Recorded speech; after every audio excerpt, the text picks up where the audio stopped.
starting to work on cutting out the items for the workbench, using 2.5-inch quarter wall tubing for the legs, and then kind of the upper frame that'll go just under the top.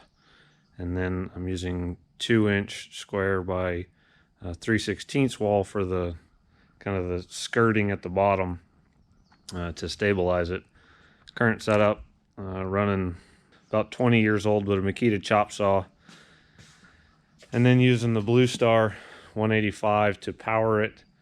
I've chopped up the 20-foot stick of 2-inch by 3/16. I'm gonna start working on the upper frame and see if I can get all this cut down to size. It's a 24-foot piece of 2.5-inch square by quarter wall A500B tubing. If you can toss that thing around like a tennis racket, you're a much bigger man than I am.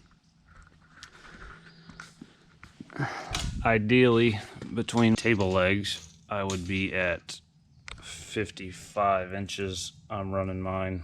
Cuts about a 1/16 short. Give me some leeway in case something doesn't cut exactly square.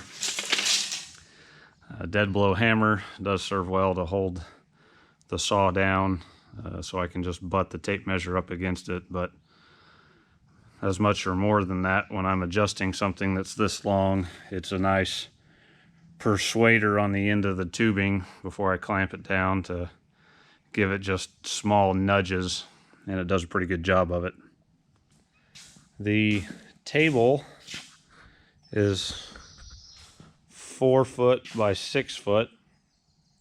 I've chosen to use a 3/4 inch thick plate. It's got a grid kind of laid out to help me with clamping. There's 16 millimeter holes per Bessie's small table clamp arrangement. They've got one that goes in a 16 millimeter hole, and the other one's, I think, a 27 or 28 millimeter.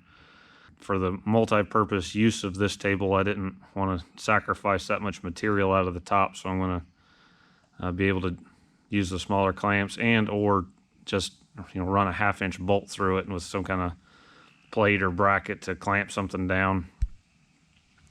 The grid does not go all the way across the top. It's mostly focused down on one end. Originally, I had more of this in here filled in. Again, being multi-purpose, I want to be able to write or something on any location. There's 4 inches between holes. They're 2 inches off the edge. There's a gap here because the frame's going to run around. It's going to run around through here. And then, like I said, I took out a section across here and then another row of 4 right there just so I could have more workspace. I think a 4-inch spacing for anything I'm going to do is going to be okay. I did elect to put several 1/4-inch holes around the perimeter in case I ever take something apart, say a transfer case or something, mostly expected on the other end. Down here, can create a drip tray with some angle iron and kind of pitch that and just be able to bolt or unbolt it. That way the fluids that are on this will leak to the sides and then go and collect into a single bucket, and I can add or remove that. The holes, there are several, 2 on each side way out here. In case I have something that's really long, I can put a bar across there, clamp it down. All said and done, this table should be a little over 1,000 pounds. So, more to come.